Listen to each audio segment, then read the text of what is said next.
இன்றைக்கு வெயிலில் காய போடாமல் இப்படி தேசிக்காய் ஊறுகாய் செய்கிறேன்னு செய்து காட்ட போகிறேன்.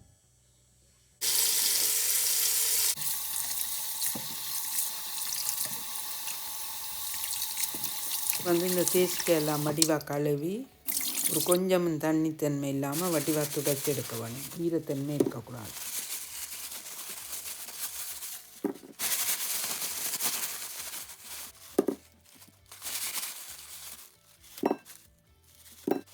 நான் கழுவி தண்ணி ஈரம் இல்லாமல் எல்லாம் வடிவாக துடைச்சி எடுத்துட்டேன். இதில் ஒரு 5 தேசிக்காய் தான் போட போகிறேன்.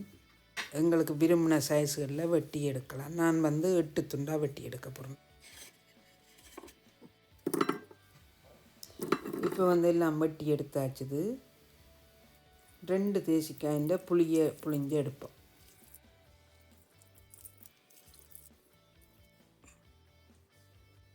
இதுக்குள்ளே 2 மேசக்கரண்டி கல் உப்பு போட்டு இந்த புளிஞ்சு வச்ச தேசிக்காய் அப்படி எம்பிட்டு கலந்து போட்டு எடுப்போம். இது ஒரு பூத்துக்குள்ளே போட்டு வடிவாக மூடி வைக்கணும்.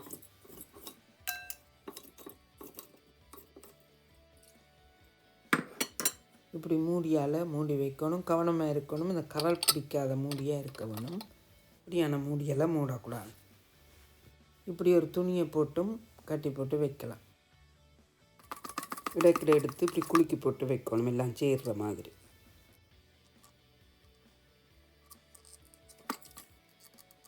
கிட்டத்தட்ட 1 மாதத்துக்கு வைக்கணும்.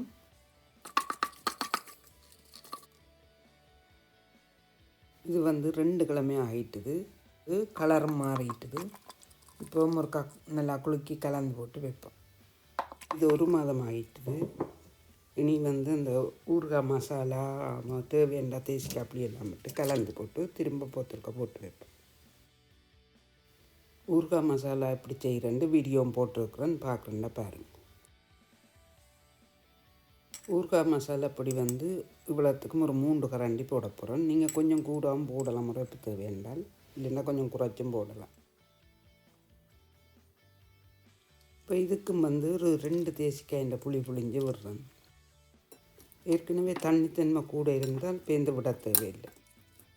கடுகு கருவேப்பிலை நல்லெண்ணெயில் தாளித்து போடுவோம்.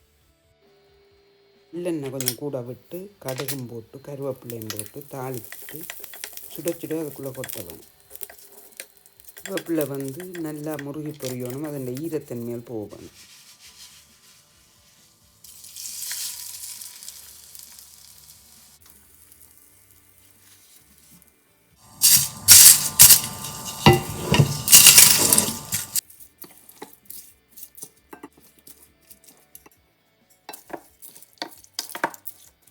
இதுக்குள்ளே ஒரு 3-4 பச்சை மிளகா போட்டு விட்டிங்கன்னா அதுவும் சேர்ந்து அவிஞ்சிருக்கும். இப்போ எடுத்து சாப்பிட்டா நல்லா இருக்கும்.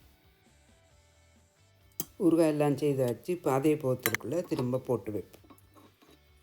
வெயிலில் காய வைக்காமல் சுவையான ஊறுகாய் ரெடி. இது கிட்டத்தட்ட 1 வருஷத்துக்கு பழுதாகாமல் இருக்கும். நீங்களும் இப்படி செய்து பாருங்கள். அடுத்த வீடியோவில் சந்திப்போம்.